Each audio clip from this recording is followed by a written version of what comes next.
Hello दोस्तों, welcome to nursing success point. तो आज जो अपन डिस्कस करने वाले हैं वेरी इंपॉर्टेंट टॉपिक रहेगा। ऑब्स्टेट्रिक एंड गायनिकोलॉजी के एमसीक्यू के बारे में डिस्कस करेंगे। तो एमसीक्यू टॉप 20 एमसीक्यू लिए मैंने, जो रिपीटेटिव एमसीक्यू है, जिसमें से टॉप 20 में से आपको भी टॉप 20 के राइट आंसर देने हैं और लास्ट में मुझे बताना है कि आपके कितने क्वेश्चंस राइट हुए। तो वन बाय वन जो मैं क्वेश्चंस बताऊंगा उसमें 5 सेकंड का आपको टाइम दूंगा, आपको बताना मुझे राइट आंसर। तो काफ़ी इंपॉर्टेंट है। नॉर्सेट, सीएचओ के एग्ज़ाम, इंडिया में कौन सा भी सीएचओ हो, उन सब के लिए ये इंपॉर्टेंट होने वाले हैं। चलिए शुरू करते हैं। तो इनसे आप देख सकते हैं अम्बिलिकल कोड कंटेंट। तो अम्बिलिकल कोड कितनी होती है एट टाइम ऑफ जो है during pregnancy after 4 months. At 4 months बोल सकते हैं आप। एट 4 मंथ्स, 4 मंथ्स पे कितनी देखने को मिलती है, तो आपको बताना है। ऑप्शन से 2 आर्टरीज एंड 1 वेन देखने को मिलती है। Option B 2 arteries and 1 veins. Option C 2 veins and 1 artery. Option D 1 artery and 1 vein. तो इसका राइट आंसर कमेंट करें। इसमें बहुत सारों को कन्फ्यूजन रहता है, तो मैं आपको एक नॉर्मल ट्रिक के साथ में बता रहा हूँ। जैसे आपने पढ़ा होगा कहीं पे कि 2 वे एंड 1 वे। तो आप इसको एक नॉर्मली तरीके से याद रख सकते हैं, जैसे 2 A एंड 1 वे, ऐसे याद रख सकते हैं। तो 2 A means 2 arteries and 1 way means V for when. तो 1 वेन मीन्स 1 वेन। तो ऑप्शन यहाँ पे कौन सा राइट होगा? अपना ऑप्शन जो राइट होगा वो होगा ऑप्शन बी। यहाँ पे राइट हो जाएगा, क्योंकि 2 आर्टरीज होती हैं एट 4 मंथ पे एंड 1 जो वेन होती है, क्योंकि एक जो वेन होती है वो रप्चर हो जाती है, वो सिंगल वेन बन जाती है। तो आपको राइट आंसर बताना है। ऑप्शन बी यहाँ पे राइट हो जाएगा। नेक्स्ट क्वेश्चन, राइट आंसर बताया फटाफट। Which of the followings can lead to greenish discolouration of the amniotic fluid. Amniotic fluid का ग्रीनिश डिस्कलरेशन बता रहा है आपको। पहले क्वेश्चंस को ध्यान से पढ़ना है, फिर बताना राइट आंसर, क्योंकि यहाँ पे ग्रीनिश डिस्कलरेशन पूछा है। क्योंकि बहुत सारे एमनियोटिक्स के टाइप्स होते हैं, बहुत सारे इसके कलर्स होते हैं जो मैं आपको बताऊंगा। और इसमें से एमनियोटिक फ्लूइड्स में से 2 या 3 क्वेश्चंस बनते हैं हर एग्जाम्स के अंदर, तो आपको बताना है। इसमें वेरी इंपॉर्टेंट टॉपिक है, काफ़ी इंपॉर्टेंट। ऑप्शन से लेनुगो, ऑप्शन बी हाइड्रोमनियास, ऑप्शन सी मैकोनियम्स, या ऑप्शन डी वर्निक्स कैस्यूसा। तो राइट आंसर कमेंट करें। अगर ग्रीनिश डिस्कलरेशन है तो क्या इंडिकेट करेगा? राइट आंसर बताएं कमेंट के अंदर फटाफट। ग्रीनिश डिस्कलरेशन बताएगा आपको, क्या बताएगा? जो है वो बताएगा मैकोनियम। ऑप्शन यहाँ पे सी राइट हो जाएगा। ऑप्शन सी राइट है यहाँ पे। तो मैं आपको कुछ कलर्स के बारे में बता रहा हूँ, जैसे कि आप देख सकते हैं एग्जाम में पूछा गया है। जैसे गोल्डन कलर। अब गोल्डन कलर अगर एग्जाम में पूछा जाए तो क्या इंडिकेट करता है? R H incompatibility. ये एम्स 2019 में आया हुआ क्वेश्चन है, वेरी इंपॉर्टेंट क्वेश्चन है। 2 बार आया था कंटिन्यू, 2018 में भी आया हुआ है और एम्स 2019 में भी आया हुआ क्वेश्चन है। गोल्डन जो कलर है वो इंडिकेट करता है आर एच इनकम्पेटिबिलिटी को। Next, greenish colour. अब मैंने वहाँ पे आपको ग्रीनिश कलर पूछा था, ग्रीनिश कलर, ग्रीनिश येलो। वहाँ पे मैंने ओनली क्या पूछा? ग्रीनिश कलर पूछा था। तो यहाँ पे आपको कंफ्यूज नहीं होना है, क्योंकि येलो कलर भी साथ में दिया हुआ। तो ग्रीनिश येलो दिया हो तो पोस्ट मैच्योरिटी को इंडिकेट करता है। पोस्ट मैच्योरिटी एमनियोटिक फ्लूइड का अगर ग्रीनिश येलो हो तो पोस्ट मैच्योरिटी को इंडिकेट करता है। और ऑप्शंस एक और है डार्क ब्राउन। अगर आपको डार्क ब्राउन दे तो आपको याद रखना है आईयूडी, इंट्रा यूटेराइन डेथ को इंडिकेट करता है। इंट्रा यूटेराइन डेथ को इंडिकेट करता है dark brown and dark colour only dark दिया हो तो हेमरेज को इंडिकेट करता है। तो ये ऐसे आपको राइट आंसर बताना है, ठीक है दोस्तों। नेक्स्ट जो अपना इंपॉर्टेंट क्वेश्चन है, नेक्स्ट देख सकते हैं fetal circulations on functions fully by at. Fully fetal circulations कब स्टार्ट होगा? ऑप्शन से 12th week, option B 28th weeks, option C 8th weeks, या ऑप्शन डी 6th वीक। तो राइट आंसर कमेंट करें। मैंने आपको एट 12 वीक्स पे बहुत सारे क्वेश्चंस भी बताए हुए हैं, तो आपको याद रखना है। मेरा एक लेक्चर है, उसमें आप जाके देख सकते हैं कि इम्पोर्टेंस ऑफ 12th वीक, वहाँ पे मैंने एक ट्रिक्स के साथ में आपको बताया हुआ। तो उसको देख के आपके 10 से 12 क्वेश्चंस वहाँ पे आपके राइट हो जाएंगे। एक ही आपको खाली 12th वीक याद रखना है। जैसे कि 12th वीक्स, तो 12th वीक्स यहाँ पे राइट हो जाएगा। 12th वीक पे अगर फुली स्टार्ट हो जाता है, फुली फिटल सर्कुलेशन है, वो फंक्शंस करता है, 12th वीक पे स्टार्ट हो जाता है। 12th week is the right answer. 12th week यहाँ आप बोल सकते हैं 3 मंथ्स भी बोल सकते हैं। हाँ, 3 मंथ्स बोल सकते हैं आप। 3 मंथ्स, अगर 3 मंथ्स ऑप्शंस के अंदर 3 मंथ्स हो तो भी आप बता सकते हैं right answer.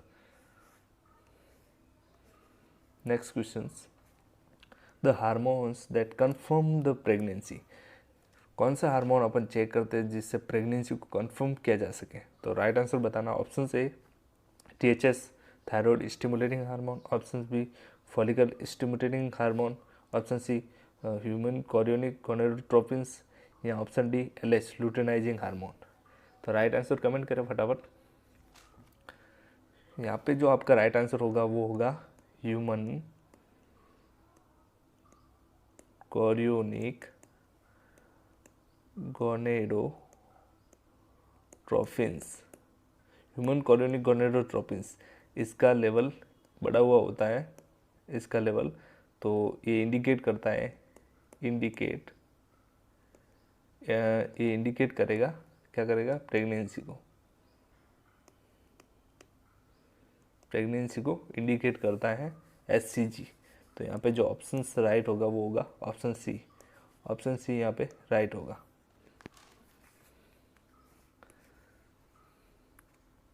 Next, the transmissions of infections from mother to fetus through placenta is term as. अगर कोई इन्फेक्शंस अगर ट्रांसफ़र हो रहा है, तो अगर मदर टू फिटस के अंदर, तो आप क्या बोलोगे? कौन सी टर्म यूज़ करते हैं? ऑप्शन से आइट्रोजेनिक्स, ऑप्शन बी टेराटोजेनिक्स, या ऑप्शन सी नोजोकॉमिनल, या ऑप्शन डी फोमिट्स। तो आइट्रोजेनिक्स का मीन्स आपको पता होगा। बेसिकली आइट्रोजेनिक्स मीन्स होता है प्रोसीजर इंड्यूस इन्फेक्शंस। अगर कोई प्रोसीजर कर रहा है, ड्यूरिंग प्रोसीजर अगर कोई इन्फेक्शंस होता है तो आइट्रोजेनिक्स बोला जाता है उसको। एंड देन नोजोकॉमिनल्स को अपन क्या बोल सकते हैं? Hospital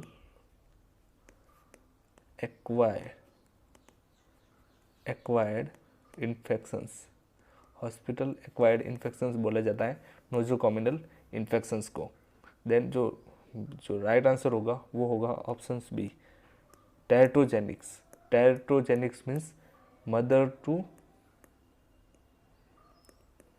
foetus. जैसे आपको पता होगा टेराटोजेनिक्स होता है, जैसे इम्यूनोग्लोबिन्स कौन सी ट्रांसमिट होते हैं? मदर वर्टिकल ट्रांसमिशंस बोल सकते हैं। और टेराटोजेनिक्स एंड लगभग सेम है। तो वर्टिकल्स, जैसे कौन सी इम्यूनोग्लोबिन्स ट्रांसफ़र होती है मदर टू फिटस? तो IgG जो है, ये भी एग्जाम में पूछा जाता है। CHO के एग्जाम में, ये MPCHO में आए हुए क्वेश्चन है, वेरी इंपॉर्टेंट क्वेश्चन है, एग्जाम में पूछा जाता है। Next, very important, the umbilical vein carry the blood from the placenta enter the fetus with. तो अम्बिलिकल अम्बिलिकल वेन जो है वो बेसिकली कितना जो ऑक्सीजन कैरी करती है वो आपको बताना है। ऑप्शन से oxygenated bloods 80% saturations. Option B oxygenate bloods 25% saturation. Option C deoxygenate bloods, या option D both A and C।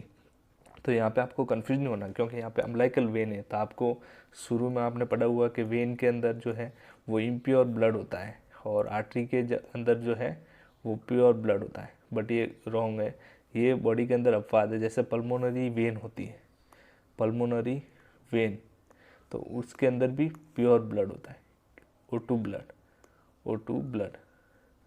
और जो पल्मोनरी आर्टरी या अम्बिलिकल आर्टरी बता सकते हो, तो उसमें इम्प्योर ब्लड होता है।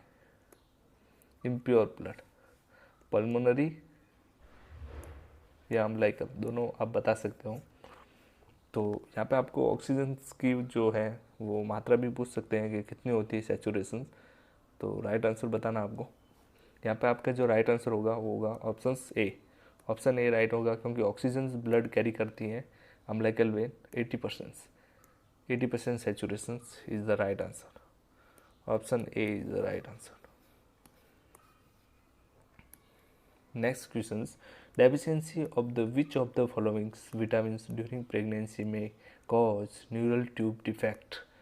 very important टॉपिक है और क्वेश्चंस भी काफ़ी इंपॉर्टेंट है एग्ज़ाम के पॉइंट ऑफ व्यू से। एनटीडी बहुत बार आपने सुना होगा, जो अपने वर्टिबल्स कॉलम होते हैं, वर्टिब्रल्स कॉलम्स, उसका प्रॉपर फ्यूजन नहीं होता है, फ्यूजन्स नहीं होता है, जिसके कारण क्या डिफेक्ट रह जाता है, वहाँ पे क्या रह जाता है, डिफेक्ट। अब वो डिफेक्ट रहने का मोस्ट ऑफ रीजन क्या होता है, किसकी कमी से रहता है? तो आपको बताना ऑप्शन से विटामिन B9 की कमी से, ऑप्शन बी राइबोफ्लेविन्स जिसको आप क्या बोल सकते हैं B2, और नियासिन्स जिसको आप क्या बोल सकते हैं B1, एंड जो है ऑप्शन डी आयरन। तो आपको राइट आंसर बताना है यहाँ पे, नियासिन्स है या विटामिन B9 है या राइबोफ्लेविन्स है या आयरन है। तो राइट आंसर कमेंट बताएं, जल्दी से बताएं राइट आंसर कमेंट। तो यहाँ पे आपका जो बेसिकली आपने पढ़ा होगा, जो फॉलिक एसिड होता है, फॉलिक एसिड B9 को क्या बोला जाता है, फॉलिक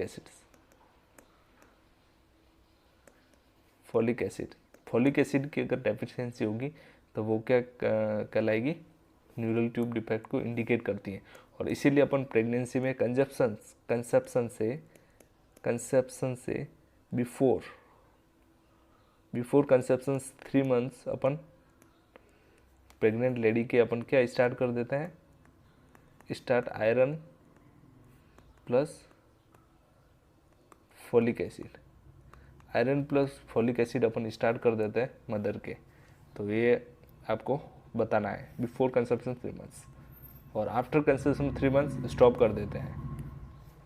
और अब फॉलिक एसिड से रिलेटेड एक और बता रहा हूँ मैं, फॉलिक एसिड्स क्या करता है, फॉलिक एसिड्स बेसिकली दिया जाता है ओल्ड एज में।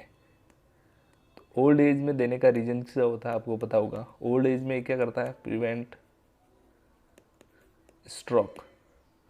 ओल्ड एज में स्ट्रोक को प्रिवेंट करने के लिए फॉलिक एसिड दिया जाता है, अप्रोक्स 800 माइक्रोग्राम्स दिया जाता है, और प्रेगनेंसी में दिया जाता है 400 माइक्रोग्राम्स दिया जाता है।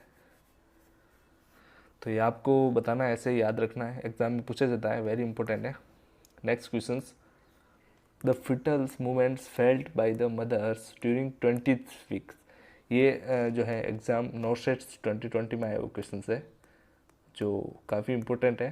नोटसेट 2020 में ऑप्शंस अलग थे, बट यहाँ पे जो वीक था वो वहाँ पे 14 वीक्स था, तो वो ऑप्शंस के अकॉर्डिंग यहाँ 14 वीक्स हुआ है, बट आपको बताना है यहाँ पे 20 वीक राइट है। ये होता है प्राइमरी ग्रेविडा के अंदर होगा 20 वीक्स। अगर पूछा जाए मल्टी ग्रेविडा के अंदर पूछा जाए तो इससे 2 वीक्स पहले, जैसे 18 वीक्स पे फेल्ट हो जाएगा मल्टी ग्रेविडा के अंदर। तो ये क्वेश्चन आपको याद रखना है। अब यहाँ पर फेल्ट मूवमेंट करता है, उसको क्या बोला जाता है, option A lightnings, option B quickening crownings, option C quickening, option D labour pain. तो इसका क्या बोलते हैं, जल्दी से आप कमेंट करिए। यहाँ पे आपका जो राइट आंसर होगा ऑप्शन सी, क्विकनिंग को बोला जाता है, मूवमेंट होता है, फिटल मूवमेंट।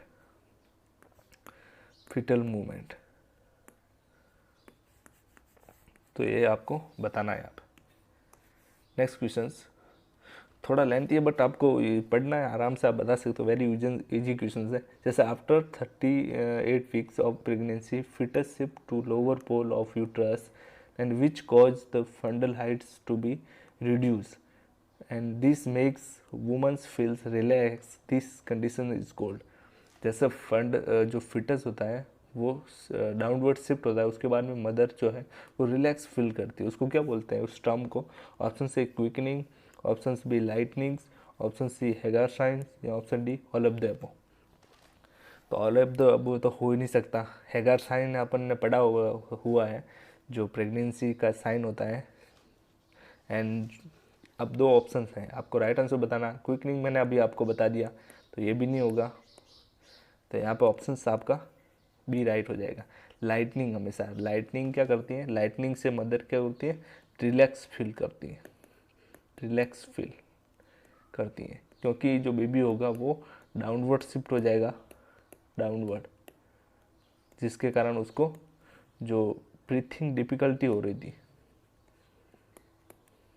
ब्रीथिंग डिफ़िकल्टीज़ हो रही थी, उससे उसको क्या रिलैक्स मिल जाएगा, क्योंकि जो उसका जो स्टर्नम है, डायफ्राम है, डायफ्राम प्रेशर रिड्यूस हो जाएगा, प्रेशर रिड्यूस हो जाएगा, जिसके कारण वो क्या फील करेगी? Relax. Next question, what is the trimester wise weight gain during pregnancy? Pregnancy के टाइम में जो वेट गेन होता है वो किस टाइप से होता है? ऑप्शन से 1 kg, 5 kg या 2 kg, option B 5 kg, 2 kg, 5 kg, या ऑप्शन सी 1 kg जो है 5 kg and 5 kg, and option D 5 kg, 5 kg, 5 kg जो है ट्रिपल जो है, मतलब टोटल 15 kg। तो राइट आंसर बताना। आपको जो पता होगा जो प्रेगनेंसी के अंदर जो वेट गेन होता है वो होता है 11 to 12 kg, सॉरी 12 kg होता है पूरा। तो उसमें ट्राइमेस्टर वाइज, जैसे फर्स्ट ट्राइमेस्टर होता है, सेकेंड एंड थर्ड ट्राइमेस्टर, तो कितना कितना होता है? तो आपको पता होगा जो फर्स्ट ट्राइमेस्टर होता है उसमें जो वेट गेन होता है वो होता है 1 kg, then second trimester and जो थर्ड ट्राइमेस्टर होता है उसमें होता है वेट गेन 5 and 5 kg। तो यहाँ पे ऑप्शन कौन सा राइट है? 1 kg, 5 and 5 kg, option C यहाँ पे राइट हो जाएगा, option C right. Next question, hypertrophic sebaceous gland around the nipple during pregnancy. Pregnancy के टाइम में अगर हाइपर जो पिगमेंटेड जो एरिया होता है जो निपल्स के अराउंड, उसको क्या बोलते हैं? ऑप्शन से Montgomery tubercles, option B striae gravidarums, option C chloasma, या ऑप्शन डी लीनिया निग्रा। तो आपको पता होगा जैसे ये मदर का एब्डोमन होता है, ये अम्बलाइकस होता है, ठीक है, ये इसका स्टर्नो जो है डायफ्राम होता है। तो ये जो ये ऐसी इस टाइप की लाइंस होती है, आपने देखी होगी, जनरली प्रेगनेंसी के बाद में देखने को मिलती है। तो इनको क्या बोलते हैं?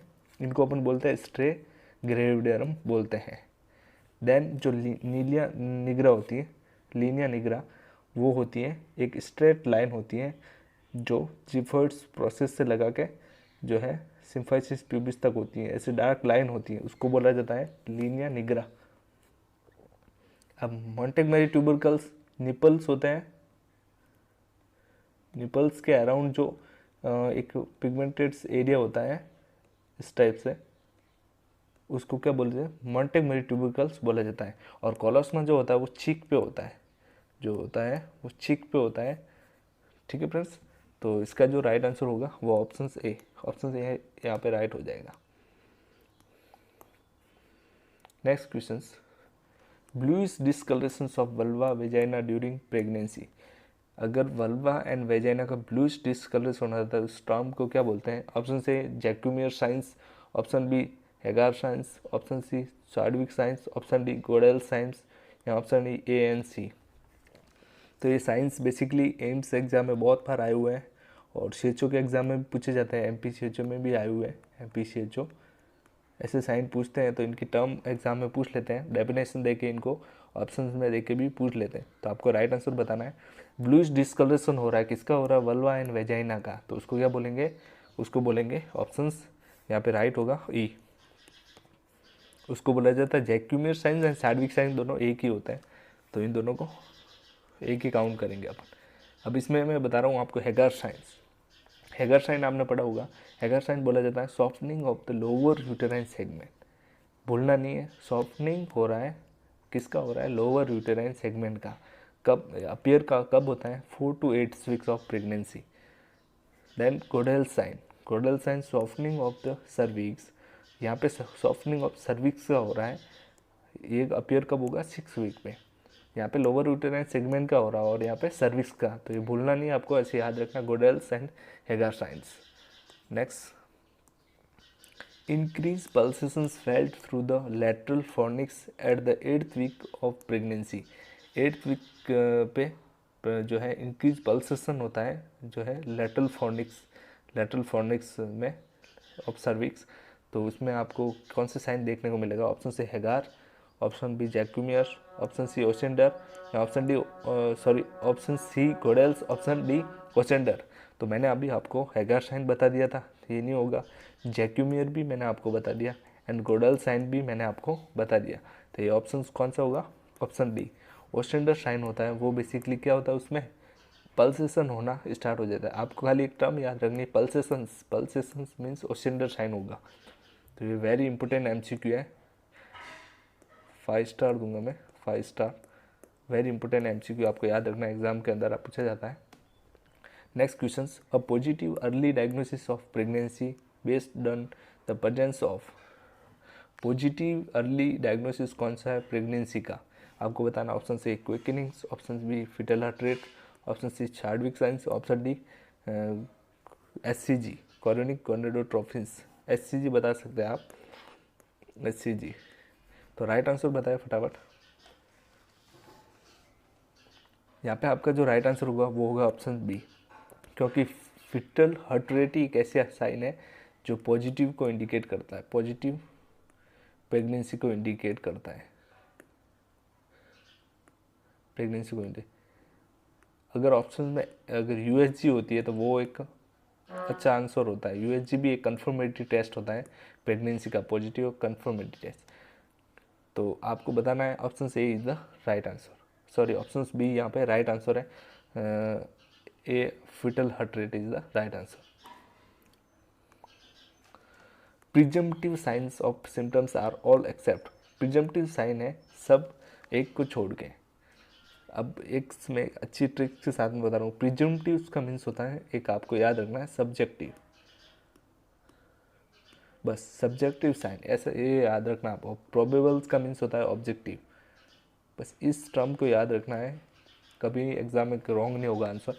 प्रिजम्पटिव मतलब सब ऑल सब्जेक्टिव साइन है, एक को छोड़िए, मतलब एक ऑब्जेक्टिव साइन होगा। अब इसमें से आपको ऑब्जेक्टिव साइन कौन सा लग रहा है, ऑप्शन से morning sickness, option B quickening, option C breath changes, या ऑप्शन डी हेगार साइन। तो जो मदर है वो खुद बता सकती है, मॉर्निंग सिकनेस को वो बता सकती है, देन क्विकनिंग को भी वो फेल्ट वही करेगी, वही बताएगी, एंड ब्रेथ चेंजेस को भी वही बता सकती है। हेगार साइन है उसको थोड़ी बता हेगार साइन क्या होता है और चार्डविक साइन क्या होता है। ये साइन जो है ओनली ऑब्जर्व करने वाला जो एग्जामिनर है वही असेस कर सकता है। तो ऑप्शन यहाँ पे डी राइट हो जाएगा, option D is the right answer. Next question, at 16 weeks of pregnancy the height of the uterus is at. 16 week पे जो यूट्रस की हाइट कितनी होती है मैं आपको बताऊंगा पूरा, आपको कितने वीक पे कितनी होती है। ऑप्शन से लेवल ऑफ अम्बलाइकस पे होती है, option B midway between symphysis pubis and umbilicus, या ऑप्शन सी एंसिफॉर्म्स कार्टिलेज, या option D none of the above. Right answer comment करें फटाफट। यहाँ पे आपका जो राइट आंसर होगा वो होगा ऑप्शन बी। अब ऑप्शन बी भी कैसे होती है मैं आपको बताता हूँ डायग्राम के थ्रू। अब इसके अंदर आप देख सकते हैं कंप्लीटली, जैसे कि आपको पता होगा ये जो है क्या होता है, जो प्रेग्नेंट लेडी है उसका डायफ्राम होता है, ये डायफ्राम है। देन ये है सिम्फाइसिस, ये है सिम्फाइसिस प्यूबिस, ये पूरा एरिया है सिम्फाइसिस प्यूबिस वाला एरिया है। तो अगर एट सिम्फाइसिस प्यूबिस बोला जाए तो 12 वीक्स आप बता सकते हो, और बिलो 8 वीक्स, एट 12 वीक्स पे आप बता सकते हो सिम्फाइसिस प्यूबिस पे होता है। देन 16 वीक पे होगा, देन आप 4 को ऐड करना, 4 वीक्स को ऐड करते रहना। 20 या 24 वीक्स पे आप बता सकते हैं अम्बलाइकस पे, देन नेक्स्ट है 26 वीक्स, नेक्स्ट देन आप बता सकते हो 32 वीक्स, नेक्स्ट 34 वीक्स, फिर 36 वीक्स। अब वापस जो लाइटनिंग होगा, लाइटनिंग प्रोसेस होगी, जो बेबी होगा वो रिटर्न बैक आएगा, तो वो 40 वीक्स पे आएगा। 40 वीक्स ये यहाँ बता रहा है, यानी अप्रॉक्स 34 वीक्स एंड 40 वीक्स का सिमिलर होगा यहाँ पे। 34 वीक्स एंड जो 40 वीक्स है वो सिमिलर होगा, तो ऐसे आप बता सकते हैं। तो कौन से वीक्स पे कितना है, तो आप बता सकते हैं कि अब जैसे एग्जाम के अंदर पूछेंगे 24 वीक्स पे कितना होता था, आप अम्बलाइकस पे बता सकते हैं अप्रोक्स अम्बलाइकस तक, या अम्बलाइकस से थोड़ा सा ऊपर होता है, बट कई कई बुकों में इतना ही लिखा होता है 24 वीक्स यानी अम्बलाइकस तक होता है, तो ऐसे आप बता सकते हो। अब जैसे अपन को पूछा है 16 वीक, तो 16 वीक कहाँ आ रहा है, अम्बलाइकस एंड सिम्फाइसिस प्यूबिस के बीच में आ रहा है, तो 16 वीक यहाँ पे राइट हो जाएगा।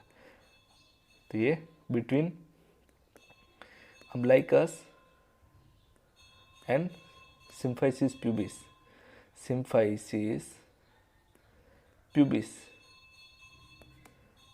तो अपना जो ऑप्शन बी यहाँ पे राइट हो जाएगा। तो ऐसे आपको याद रखना है, काफ़ी इजी है, बता सकते हो आप, इसमें कोई इतना नहीं है। ठीक है दोस्तों। अब नेक्स्ट आते हैं the normal durations of pregnancy. Pregnancy के नॉर्मल ड्यूरेशंस क्या होती है, option A 300 days, option B 250 days, option C 365 days, option D 280 days. तो राइट आंसर कमेंट करें फटाफट। यहाँ पे आपका जो राइट आंसर होगा ऑप्शन डी, यहाँ पे 280 डेज को अपन नॉर्मल प्रेगनेंसी पे काउंट करते हैं, या 9 मंथ आप बोल सकते हैं, या 38 या 38 to 40 वीक्स बता सकते हैं, या 10 लूनार मंथ, ये सब एग्जाम में पूछ सकते हैं, तो आपको बताना है, वेरी इंपॉर्टेंट है। Next, which of the followings is an indication for oxytocin challenge test. कौन सा इंडिकेटर है ऑक्सीटोसिन चैलेंज टेस्ट का, ऑप्शन से previous abruption placenta, option B placenta previa, option C premature onset of labour, option D pregnancy more than 40 weeks.